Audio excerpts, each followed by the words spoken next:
देख रहे हैं, मैं इमरान खान हूँ। आज 23 अक्टूबर 2025 है। 23 अक्टूबर 2022 को शहीद अरशद शरीफ को शहीद किया गया था कीनिया में। आज तीसरी बरसी है और मुझे ये वक्त इसलिए भी याद रहता है कि मैं रात को लाहौर में था अपने घर में। मेरी पहली मरतबा शहीद अरशद शरीफ की वालदा से उस दिन बात हुई थी और उन्होंने मुझे पूछा कि ये खबर जो चल रही है ये ठीक है। तो मैं कैसे तस्दीक करता एक वालदा के सामने, वो बड़ा मुश्किल वक्त था। फिर उन्होंने कहा कि तुम इधर आ जाओ। कहाँ पे हो? मैं घर में था लाहौर में। मैं वहाँ से फिर इस्लामाबाद गया अरशद भाई के घर। फिर जो कुछ हमने अगले चंद दिनों में देखा या बर्दाश्त किया वो बहुत तकलीफ दे था। ख़ास तौर पे जिस तरह नून लीग की क़यादत ने मजाक उड़ाया, मरीम नवाज़ ने जो किया शहीद अरशद शरीफ की मैयत के साथ, वो चीज़ें हम कभी नहीं भूल पाएंगे। फिर जिस तरह उस वक्त DGISI और DGISPR उन दोनों ने आके एक प्रेस कॉन्फ्रेंस की और लोगों को गुमराह करने की कोशिश की। फिर जिस तरह उस वक्त मीडिया को दबाव डालकर ये कहलवाया गया कि ये एक हादसा था जो कीनिया में हो गया। फिर कभी कोई कहानी कभी कोई कहानी, लेकिन हकायक पता चले तो वो वही निकले कि जनाब अरशद शरीफ साहब को वहाँ पे कत्ल किया गया और वो हादसा नहीं था, वो बाकायदा मनसूबाबंदी के तहत कत्ल किया गया। तो कीनिया में तो मिल गया कुछ हद तक इंसाफ शहीद अरशद शरीफ की फैमिली को, लेकिन पाकिस्तान में आज तक इंसाफ नहीं हुआ। आज तक FIR ही दर्ज नहीं हुई जो उनकी वालदा ने दरखास्त दी।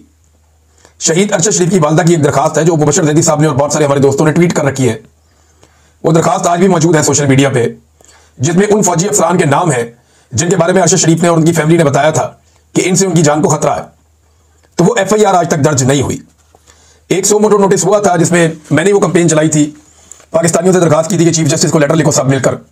इमरान खान साहब से भी रिक्वेस्ट की थी, उन्होंने भी लेटर लिखा था, मुझे आज भी याद है। मैं खुद गया था उनसे लिखवाने के लिए। तो इतने लेटर लिखे पाकिस्तान ने कि सुप्रीम कोर्ट ऑफ पाकिस्तान का जो डाक का सिस्टम है वो चौक हो गया था। फिर सुप्रीम कोर्ट को नोटिस लेना पड़ा सो मोटो, लेकिन बदकिस्मती से 26वीं आईनी तरमीम पास हो गई और सो मोटो का इख्तियार भी सुप्रीम कोर्ट का खत्म हो गया और वो जो एक केस चल रहा था वो भी नहीं रहा। लेकिन इस केस के बारे में मैं एक बात बताता हूं कि जो लोग अरशद शरीफ की शहादत के जिम्मेदार हैं वो बहुत डरे हुए हैं, बहुत घबराए हुए हैं। यानी मैं जाती तौर पर यह जानता हूं कि उन्हें सबसे ज्यादा जिन चीजों की फिक्र है उनमें से एक शहीद अरशद शरीफ का कत्ल भी है, क्योंकि इसके बहुत सारे गवाह पाकिस्तान में मौजूद हैं और वक्त आने पर ये सारी चीजें आपको नजर आएंगी।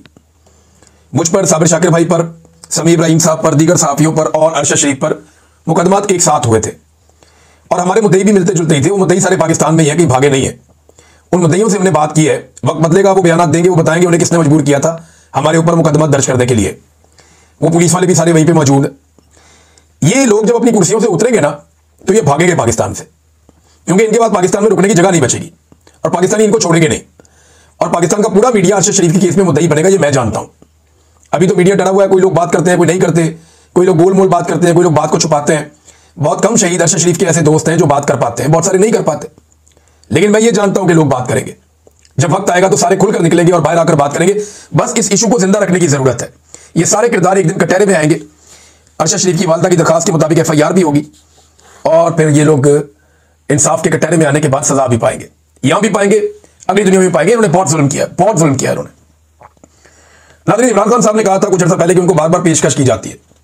कभी कहा जाता है पाकिस्तान से बाहर मुंतकिल कर देते हैं, कभी कहा जाता है बनीगाला मुंतकिल कर देते हैं, कभी कहा जाता है कि आपको जनाब आज़ाद कर देते हैं। यानी बार बार इमरान खान साहब को डील ऑफर की जाती है और इमरान खान साहब इनकार कर देते हैं। आज से कुछ अर्सा पहले मोहसिन नकवी ने इमरान खान साहब को मुखातिब करते हुए ये ट्वीट किया था कि इमरान खान साहब बताएं आपको किसने डील ऑफर किया। कोई आपको डील ऑफर नहीं किया और बड़ी बड़ी बातें कर गया मोहसिन नकवी उसी एक ट्वीट के अंदर। लेकिन आज मोहसिन नकवी जिन पार्टियों का मरहूम मिन्नत है या जिनकी वजह से मोहसिन नकवी आज सेनेटर बना हुआ है, उनके अहम तरीन रहनुमा वफाकी वजीर तारक फजल चौधरी साहब ने स्टेटमेंट देकर मोहसिन नकवी को झूठा साबित कर दिया और इमरान खान को सच्चा साबित कर दिया। तारक फजल चौधरी साहब एक टॉक शो में बात कर रहे थे, आसमा शरादी साहिबा का टॉक शो था, उनके साथ अवैस अहमद साहब मौजूद थे, मुस्तफा नवाज खोखर साहब भी मौजूद थे। तो उन्होंने कहा कि तहरीक इंसाफ दरखास्त देकर इमरान खान साहब को बनीगाला मुंतकिल करवा ले, यानी तहरीक इंसाफ दरखास्त दे, इमरान खान को बनीगाला मुंतकिल कर देंगे। हम पहले भी पेशकश कर चुके हैं, इमरान खान ने अभी तक दरखास्त नहीं दी। ये वफाकी वजीर तारक फजल चौधरी साहब कह रहे हैं। यानी नवाज शरीफ साहब को अस्पताल पहुंचाना हो तो ये घुटनों पे बैठ जाते थे PMLN वाले, पाकिस्तान से बाहर पहुंचाना हो तो 50 रुपए के स्टाम्प पेपर के ऊपर निकाल देते थे। हमेशा नवाज शरीफ ने डील की है, आसिफ अली जरदारी ने डील की है, लेकिन इमरान खान डील नहीं करना चाहते।